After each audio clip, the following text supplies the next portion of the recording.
Queridas hermanas, No dia 8 de março de 2021, o mundo mais uma vez comemora o Dia da Mulher. A frase de efeito para o Dia da Mulher deste ano é: o mundo desafiado é um mundo alerta, e do desafio vêm as mudanças. Então, vamos escolher o desafio. Nesta ocasião, gostaria de compartilhar com vocês minhas reflexões sobre Fratelli Tutti, a partir da perspectiva das mulheres.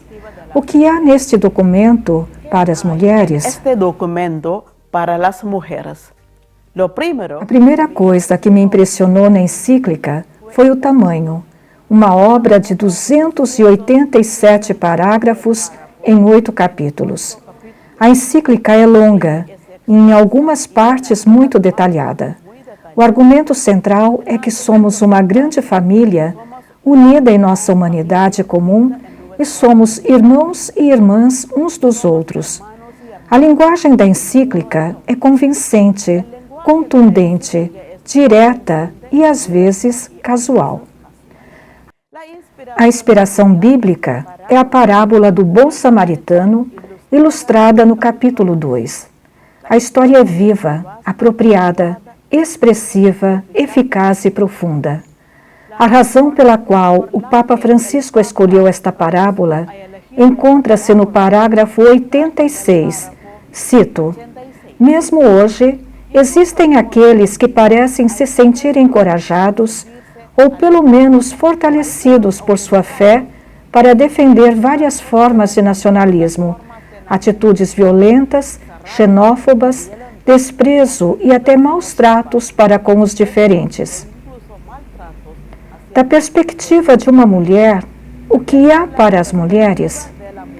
Desde o início, deixe-me dizer que minha intenção não é criticar a encíclica, ou negociar e discutir questões de gênero, reclamações ou queixas. No entanto, também falarei algo sobre isso. Fratelli Tutti não é uma encíclica sobre relações de gênero, hierarquia da igreja ou doutrina. Na verdade, a encíclica fala muito pouco sobre as mulheres, sua contribuição ou papel. Portanto, não é fácil sair em busca do que existe para as mulheres. É um documento sobre como construir uma sociedade inclusiva, coerente, envolvendo todos, reconciliadora, sensível e respeitadora das diferenças.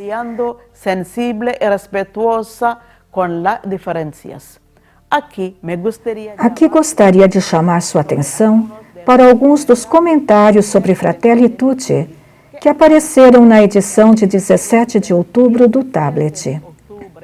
Havia um artigo chamado Testemunha Silenciosa, por Liz Dodd.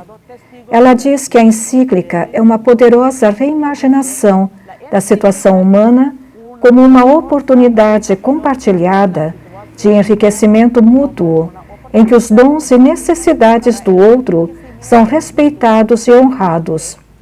No entanto, a experiência das mulheres é negligenciada. Suas vozes não são ouvidas. Ela diz: das 292 fontes citadas, por meio de 288 notas de rodapé, no Fratelli Tutti, nenhuma é de mulheres. Você não ouve a voz feminina nesta encíclica, seja na discussão sobre pobreza, paz, ecologia, migração, desenvolvimento, pena de morte, reconciliação ou justiça. Nenhuma mulher é citada. A única vez que uma mulher é mencionada pelo nome é nas linhas finais do parágrafo 278 e é sobre Maria, a maneira usual de encerrar encíclicas. O Papa Francisco diz que se inspirou em São Francisco de Assis, em não católicos como Martinho Lutero, Bispo Desmond Tutu e Mahatma Gandhi. Ele menciona especificamente São Carlos de Foucault e lista numerosas conferências episcopais.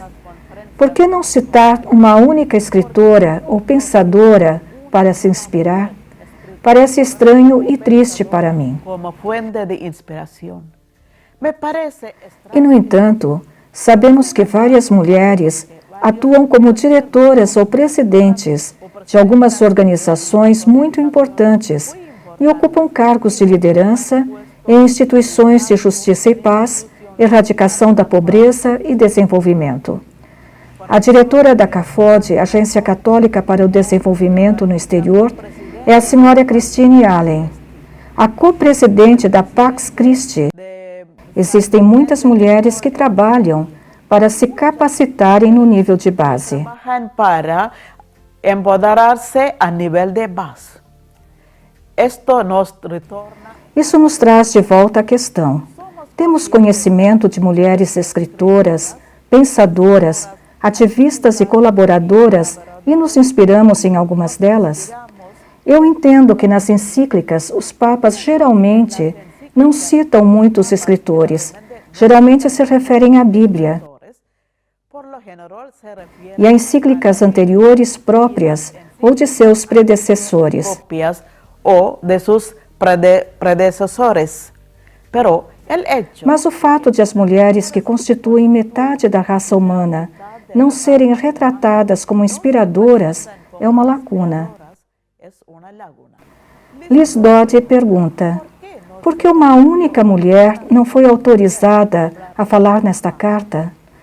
Dar igual peso à opinião competente, seja ela do homem ou da mulher, é essencial para comunicar uma mensagem crível e atraente.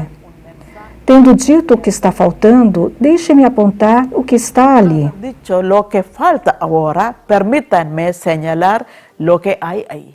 Em primeiro lugar, irmãos e irmãs, é como o Papa se dirige aos leitores ao longo do documento. O conteúdo mostra abertura e inclusão. Esta encíclica é uma mudança marcante no uso de linguagem inclusiva nas páginas.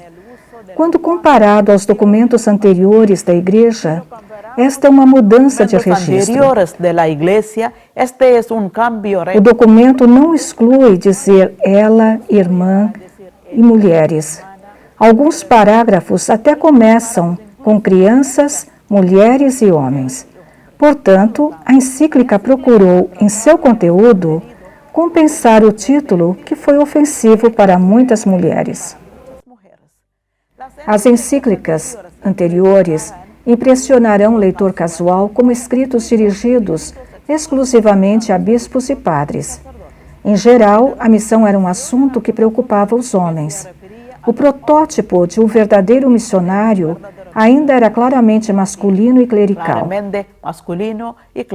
As encíclicas usavam uma linguagem exclusiva: homem, homem, ele, irmãos, irmãos veneráveis, filhos, filhos amados, filhos corajosos, etc., para se dirigir aos missionários. Nesse sentido, Fratelli Tutti é diferente. Em segundo lugar, devo admitir que todas as encíclicas em geral e as encíclicas missionárias em particular aplaudiram o papel e a dignidade das mulheres. Menciono algumas linhas de algumas delas. Em sua encíclica Maximum Illudi, 1919, o Papa Bento XV aplaude a contribuição das mulheres e pede aos missionários do sexo masculino que convidem as irmãs para suas missões e as apoiem. O Papa Pio XII, em Acta Apostolica Sedis, em 1945, chamou as mulheres dizendo: o público precisa delas, e as colocou sob estrita obrigação de não permanecerem distantes. O mesmo Papa, em Evangelii Preconesbelas, 1951, chamou as mulheres de flores mais bonitas do esforço missionário. EP 45. Em Fidei Dono de 1957, parágrafo 63, ele exorta todas a mostrar interesse e apoiar a missão das mulheres. O Papa Paulo VI, em 80ª Adveniens de 1971, parágrafo 13, diz que a participação e contribuição das mulheres são indispensáveis e substancialmente positivas. Em Mulheres Dignitatum, do Papa João Paulo II, de 1988, lemos: ela é outro eu, na maior humanidade comum. A Carta às Mulheres, de 1995, João Paulo II exalta o papel e a contribuição das mulheres. O Papa Bento XVI afirma: sem a generosa contribuição de muitas mulheres, a história da Igreja teria sido muito diferente. Agora, voltando à Fratelli Tutti, gostaria de pegar algumas linhas que mencionam especificamente as mulheres, às vezes diretamente, às vezes implícitas por suposição. Mais cedo ou mais tarde, ignorar a existência e os direitos dos outros irá explodir em algum tipo de violência, muitas vezes quando menos se espera. Parágrafo 219. A verdade significa reconhecer a dor das mulheres vítimas de violência e maus tratos. 227. É errado quando as únicas vozes ouvidas no debate público são as dos poderosos e especialistas. Parágrafo 275. Deus criou todos os seres humanos com direitos, deveres e dignidade iguais. Parágrafo número 5. Dizemos uma coisa com palavras, mas nossas decisões e realidade contam outra história. Isso parece indicar a verdade. Parágrafo 23. Ninguém negará abertamente que são seres humanos, migrantes, estrangeiros, mas na prática, pelas nossas decisões e pela forma como os tratamos, podemos mostrar que os consideramos menos dignos, menos importantes, menos humanos. Parágrafo 39. Isso é parcialmente verdade, também no que se refere às relações de gênero na Igreja. No parágrafo 197, Fratelli Tutti nos apresenta algumas questões profundas, como líderes e pessoas com responsabilidades, que você pode querer ler em seu tempo livre. Queridos irmãos e irmãs, gostaria de encerrar este vídeo reiterando a pergunta que nos foi feita no Dia Mundial da Mulher de 2021. Como podemos ajudar a construir um mundo com igualdade de gênero? Esta é a resposta. Comemore as conquistas das mulheres. Aumente a consciência contra o preconceito. Haja pela igualdade. Obrigada. Feliz Dia da Mulher.